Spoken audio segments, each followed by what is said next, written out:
Welcome into another episode of Tailgate Talk SEC. I am Will Thomas, and today I want to break down the SEC into tiers. Now, obviously, you have teams who are expected to do much better than others, some who are way lower toward the bottom of the conference, but breaking it up into a couple of tiers, I've got 5 tiers here, I think is just an interesting way to kind of look at what we can expect of these teams. Now, before we get into that tier list, if you have been enjoying all this college football content and you want more as the season begins every single day right in your faces, subscribe to me here, follow me on Twitter at Will Thomas CFB and Tailgate Talk SEC. Everywhere else, I'll be doing this all fall. Every single follow, like, and comment just helps me out so much. So let's get straight into it. First off, our top tier is championship level tier. There are only 2 teams. If I gave everybody in the world guesses as to who these 2 teams were, they'd get it right. It's not too deep. It's Georgia and it's Texas. Now, I mean, Georgia, they just keep winning the SEC.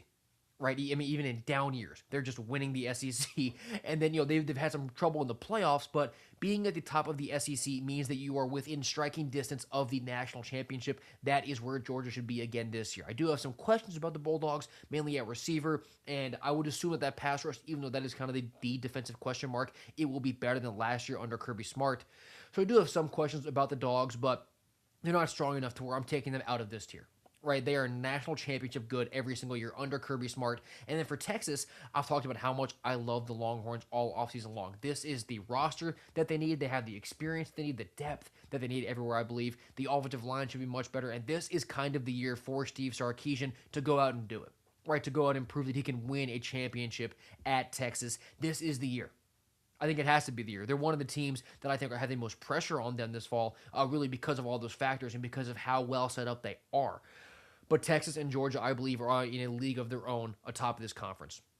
Now, the next tier is just playoff teams, right? Schools who I believe are sort of expecting a playoff berth this year, and that's where they should be at. The top school for me in this tier is Ole Miss. Right, I do have a good bit of questions because I think it's safe to say, with Oliver 2P Golding, they have a downgrade at head coach this year. I think that is the truth until he proves that it's not. So even with a downgrade at head coach, I think you probably see a better defense, maybe an offense that's still very good, right, with Chambliss and Lacey, but maybe less explosiveness. I think 9-3 is very much within their reach, so then therefore I think 10-2 if just some things fall right. And 9-3 with Ole Miss's schedule, based on how the rest of the conference pans out, that could be good enough. But some other teams in this tier, I think Alabama's there. I love Bama's defense. Their secondary might be the best in the entire country in that front seven. It's filled with portal pieces and new names, but it looks really, really good, really strong. And then offensively, running back is kind of the question, but they have some really good runners there. The receiver room is dangerous. I think that Keelan Russell can be a dog if he is announced that QB1, which I think he will be. And the offensive line will take a step forward as well. LSU's in this tier to me. And, I think that they're playoff or not bust, but it's definitely playoff or disappointment, right? Just because of how much they put into this roster financially. The commitment to Lane Kiffin, that spectacle that Lane is bringing over some of his Ole Miss staffers to some of those portal pieces. And just all the eyes, man. All the expectations on what Lane can do at a place like LSU. You spend all this money on the roster. The schedule is hard, but there are teams with worse draws in the league as well. So relative to the SEC standard, it's not that bad of a schedule. They should be 9-3. They should be 10-2. I actually had them a little bit lower because I'm not sure how this particular experiment does work out. But in terms of expectations for this fall, LSU fits into that playoff tier. And then I thought about not putting Texas A&M in this tier, but I did. And I did that because of just kind of faith in Mike Elko.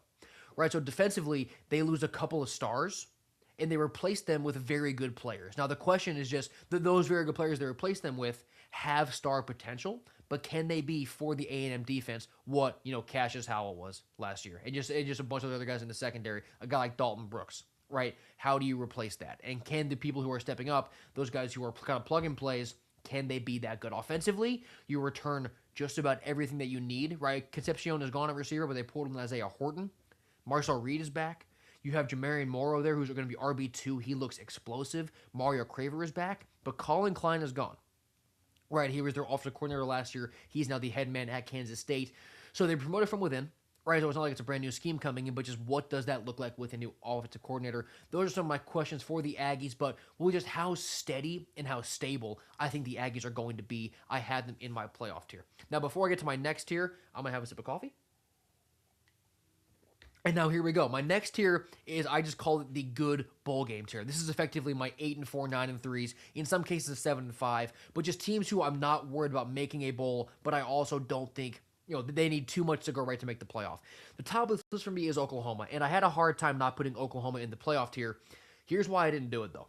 You look at last year for the Sooners, a combination of Mateer's injury, not really running the ball very well, and their defense was very good, but they put up good performances against bad offenses. Against when Ole Miss came to town, they kind of put it up on them. If you simulated that season 100 times, I think Oklahoma goes 10-2 less than 20% of the time. I just kind of think that things fell their way last season, and that is not a replicatable strategy. But the good news is that it hopefully doesn't have to be because Mateer is back and healthy, and he looks huge. The running game should take a step forward with Xavier Robinson, Torrey Blaylock, and the defense has tons of continuity. Why I have Oklahoma not quite in the playoff tier is because I just don't really know how big that offensive leap can be, and defensively I don't have defensive questions for Brent Venables' Oklahoma team. But like I just said, right, they played a lot of weaker offenses last year, and that's who they held down. When you went up against the better offenses, they had a pretty steady amount of points, right? So I kind of need to watch this Oklahoma defense hold a really good team to 21 or 24 to spark that confidence. But for right now, I kind of think Oklahoma is in that 8-4, 9-3 territory, just on the edge of the playoff. Other teams in this tier, I think the Florida Gators are here. Florida, they have playoff talent, but that's not going to happen this year, right? I think in year one under John Summerall, you'll see that turnaround. I'm not sure they can quite climb the bridge or climb the tree of Georgia, Texas. They probably split the Ole Miss Oklahoma game, so there are enough losable games, really tough games on that schedule where I don't see Florida making the playoff at all. But I think you're going to see a lot of pluses. Right, you're going to see some big time improvement from last year because of how much star power is on that roster. 7-5, 8-4 for the Gators. I have them in the good bowl tier. Also in this tier, two more teams. First is the Missouri Tigers. I absolutely love Missouri's offense, especially with the idea that we might get Ahmad Hardy back like week 4-ish. Their defense has a lot of questions, but it's a bunch of potential answers too. They're replacing just about every single starter. So the defense, I think, for Missouri, it should be fine. And as long as that defense is just fine and the offense lives up to their potential, 7-5, 8-4 is right there. I think that Missouri is going to be able to score a ton of points. I think Austin Simmons is going to have his home here in Como because of how good the running game is behind him and how good that offensive line is in front of him. I think the offense can be really strong. And if the defense loses you a couple of games, that's fine. I think Missouri is still going to be, ranked in the 20-25 range for most of the season and have a solid year, maybe 8 wins. Their ceiling could be 9. But I think with the defensive questions, that's about how much I kept them out at. And then my last team in this tier is Tennessee. Now, I've kind of always been of the opinion that the Vols in this offseason are in the year before the year. Where I think this year you have a ton of young pieces. It'll look really good at times, but they won't quite cross that bridge and get to playoff contention. I think it even more because of all these injuries on defense, which just suck. I mean, Edges Farouk is by far the biggest one at safety back there, but their defense is now thinning out already. And, Jim Knowles, he can't really, his best defenses have not come in year one at a school. He's been elite down the line. In year one, you've still been implementing that not quite at full force. So combining that with the injuries and with just the youth on offense, which I think can be really, really good, I think you're going to see Tennessee show a lot of good flashes, win some good games, but not quite cross that 9+ win mark. So I've got the Vols in the good bowl tier as well, like 7-5, 8-4. My next tier is just bowl eligible, right? Just teams who I think can be 6-6, 7-5.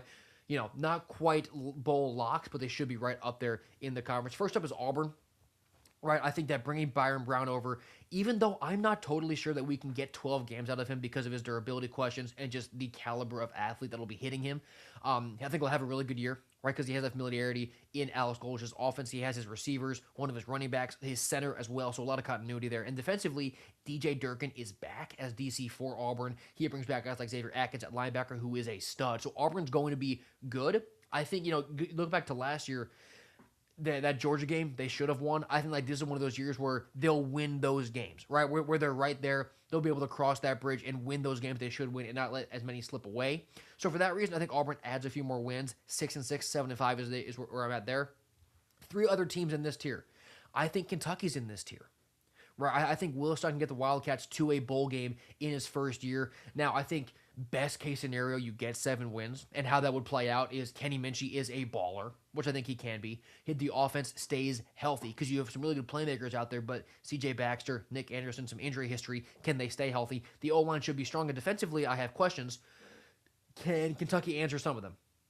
It's kind of the same thing as Missouri, where I kind of think Kentucky is Missouri light this year.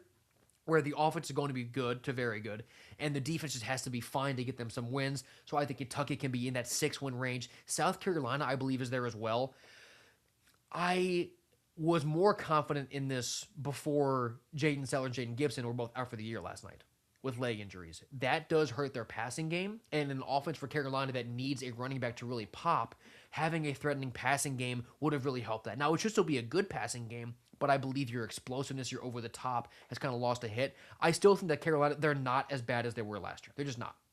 That core of players is not a 4-win football team. They will bounce back. I think they'll have a better record in one-score games. Right? They blew those leads against A&M, Bama. I think if they're in those spots again, they can close out at least one of those games. So I think Carolina is 6-6, 7-5 this year as well. And then I have Vanderbilt sitting there as well. I just think that there is a baseline level of toughness and grit and just the ability to win close games and never take the foot off the gas with Clark Leather as head coach. Now, I think losing Pavia, Stowers, Trey Richardson on offense, that's going to be a hit. I think with Jared Curtis, you're going to see flashes. The running backs are really good. I just think this is I think that Vandy this year is a prototypical 6-6 team. Right? You have good enough players who can make plays in big games. They might pull an upset or two. They just don't quite have the ability to take that next step. So my bowl teams are Auburn, Kentucky, South Carolina, Vandy in that tier. And then my fifth and final tier, I just called plucky. And if you've done the math, I've got 2 teams left. It's Mississippi State and Arkansas. I don't have either of these teams on paper really being bowl caliber. Now, we did see State go 5-7, make a bowl game last year, so they could do that again. But just talking about State, they were 3 plays away, I really believe, from going 8-4 last year, right? They were in field goal range to beat Florida before their D tackle picked off Blake Shapen. They were up by 17 in the fourth quarter against Texas. Just had to close that game out. You had Tennessee in overtime at home. If those 3 games go the other way, we're talking about State entirely differently. But they didn't, so we're not. And I kind of think it could be the same thing this year, right? Where State has those flashes. They're competitive in just about every single game. They just can't quite jump that gap to get to a bowl game. And for Arkansas, I think that Ryan Silverfield is getting disrespected a little bit too much in terms of the batch of new hires. I think he's getting overlooked. And this year, I think it's fair, right? Because he can double their win total from last season and go 4-8 and not really make any noise. But I do believe he'll be a guy who can take that program in the right direction. I think for this year, right, you look at Arkansas and State, they both have game changers at quarterback. Kamario Taylor for State, KJ Jackson for Arkansas. And when you have that, upsets are very possible. State has more individual star power on both sides, right? Fluff Bothwell, Anthony Evans on offense, guys like Kelly Jones, Isaac Smith in the secondary. I don't quite have that many names on Arkansas's team. So I think State is definitely above Arkansas in terms of being plucky and being on upset watch for a couple of big games this year. I don't quite have either of those teams making a bowl game, but they can both put a lot of fear into whoever they play week by week. So that'll do it for my top 5 SEC tiers, or not top 5, my 5 SEC tiers ahead of 2026. Obviously, I'm sure that you'll see some of the bowl teams swap with each other as the season plays out. And, the good bowl teams, I'm sure one of them will make the playoff because I can't be right. I just can't be. It's impossible. So thank you so much for watching this episode of Tailgate Talk SEC. Once again, if you have been enjoying all this football preview content and you want just more and more as the season kicks off, subscribe to me here and follow me on Twitter at WillThomasCFB and Tailgate Talk SEC everywhere else. Thank you so much for watching this episode.